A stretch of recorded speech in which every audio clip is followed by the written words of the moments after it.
Hi, Crystal here. I posted a video on my TikTok a few days ago that blew up and has now got almost 50,000 views. But when I posted it here to YouTube, it got hardly any views.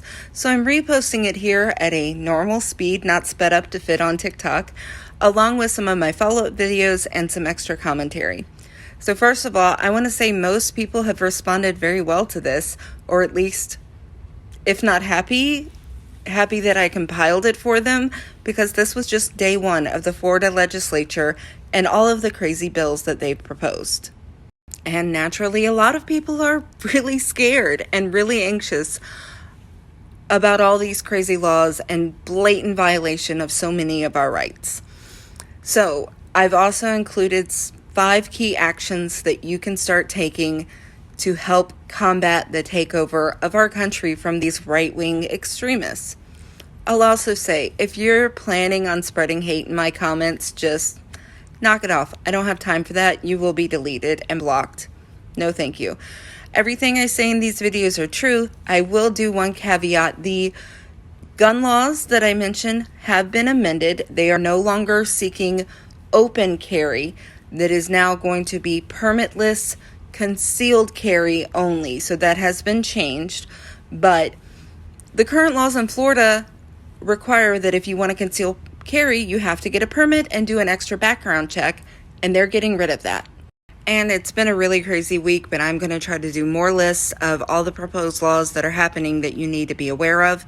And I will reiterate again, one of the best tools that you can use right now to combat this, educate people, and then use ResistBot. You can go to resist.bot on your smartphone, or you can text STATE to 50409, and that will write a letter to your representatives, and you can write whatever you want to them and tell them your opinion on all of these horrible laws that are blatantly violating our rights.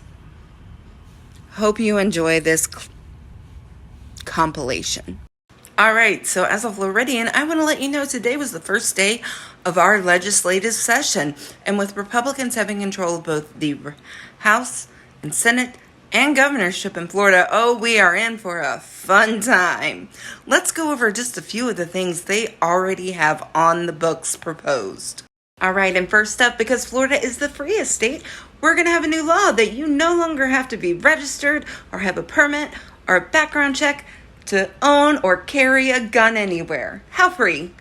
And remember, because we're so free, the government wants to control a whole bunch of your life. So let's start with education, shall we? So first up, we've got HB1, which will completely defund our public schools and transfer that money into private religious organizations or homeschoolers. Then also, we've got to do something about those free-thinking colleges. So they're completely overhauling our colleges and universities and getting rid of those pesky things like gender studies, diversity, equity, inclusion, critical race theory, African American studies, tenure for professors, the ability for presidents and schools to make their own hiring and firing decisions.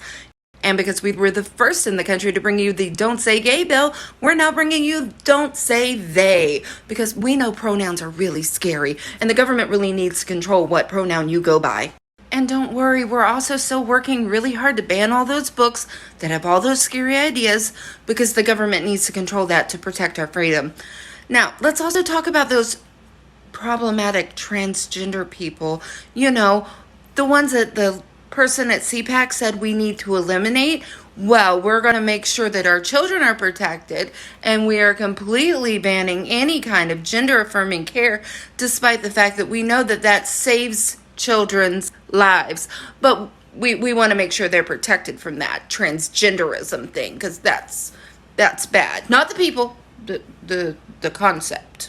And don't worry, we've already banned Medicaid from paying for any gender reaffirming care for anyone of any age, because we want adults to have the freedom to make the right health care choices for themselves that we have decided. Speaking of healthcare, we've also decided 15 weeks for an abortion ban was way too long, so we're now changing that to 6 weeks, because we know most women don't even have a clue that they might be pregnant until then. So this is going to effectively make sure that every woman makes the right decision. So you have the freedom to make the right decision about your health care by not getting an abortion or health care. And of course, the legislator has heard us and that heard Floridians are having a really hard time with their insurance companies and getting them to pay. So their solution is they're going to make it so you can't sue your insurance company, and the only thing they have to pay for your medical bills is 140% of what Medicaid would pay, because Medicaid is notoriously great for paying for things. Just as a reminder, this was just day one of the Florida legislative session. Oh boy.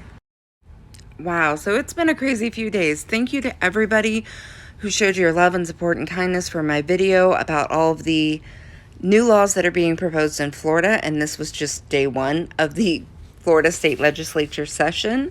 I really appreciate it. The amount of new followers I have is mind-blowing, and it's been a little overwhelming, but I truly thank you all. And thank you for everybody who shared it so we can get this word out about what these Republicans are trying to do in the state of Florida. So the first thing I want to do is give everybody some hope and some actionable items that you can do to help fight back against this radical takeover of our government, our states, and across the country. But first, one quick note to all the people who have tried to spread hate in my comment section. That will not be tolerated. You will be reported if appropriate, and otherwise just blocked. I have no time or patience for hate, bigotry, misinformation, disinformation. No, if you either help our cause or get out of the way. All right, so what can we do? Here are 5 steps that you can take to fight back against this right-wing extremist takeover of our country. Step 1, wake up. Start paying attention to what laws are being proposed, especially in your state and at the local level. You can't fight back unless you know what they're proposing. Step 2, if you don't know about ResistBot, let me introduce you. Anyone can text STATE to 50409 or go to resist.bot, and that will allow you to write your state representatives and your governor and let them know your thoughts about the proposed legislation that's happening. Let them know that you support trans rights, that you support public education. Speaking of public education, you can also text STOP M4L, that's Stop Moms for Liberty, to 50409 to get pre-written letters about education bills, more being added soon. 3, you can join, donate, volunteer, and support the organizations that are fighting back. Here are just a few of them, like the ACLU, Defense of Democracy, Stop Moms for Liberty, and Planned Parenthood. But find the organizations that are doing the on-the-ground work and help them. Donate, volunteer, raise awareness. 4, spread the word. So many people have no clue about what is going on in their state until it's too late. And last but not least, be sure to stand up for the BIPOC, LGBTQ+ community, women, and other marginalized groups, and let it be known that hate has no home here. All right, so there's a start, and I will be doing more videos with more updates. Genderism must be eradicated from public life entirely. The whole preposterous ideology. This video is from the Conservative Political Action Conference, and it went viral over the weekend, sparking a backlash for what activists are saying is a dehumanizing and downright genocidal speech. There can be no middle way in dealing with transgenderism. It is all or nothing. Then we should not indulge it, especially since that indulgence requires taking away the rights and customs of so many people. If it is false, then for the good of society, and especially for the good of the poor people who have fallen prey to this confusion, transgenderism must be eradicated. Then, when a bunch of outlets covered his statements as genocidal over the weekend, Knowles accused them of taking his statements out of context. Activists and organizers argue that erasing transgenderism is essentially a call to wipe out trans existence, and likened it to Nazi talking points leading up to the Holocaust. Using semantics or coded language to fire up the base is nothing new in GOP politics, but now people seem to be calling it out more than ever because it's clear that this kind of language has real consequences. All right, with so many horrible laws going on right now and being proposed in the state of Florida, it's going to take me a minute to compile a list of all these bills, but luckily Representative Anna Eskamani has already done some of the work for me and compiled a list of all the anti-LGBTQIA bills, a lot of these specifically targeting the trans community and trans youth. Please take a look at these. You can look them all up on the Florida State Legislators' websites, either the Senate or the House. Read the full bill, follow its progress, see the amendments, etc. Some of these are truly heinous, including the bill that will allow the state to remove a child if they believe it is at risk for exposure to gender-affirming care, including taking them away from their parents if their parents are trans. So you can also text state to 50409 and tell your representatives to oppose these.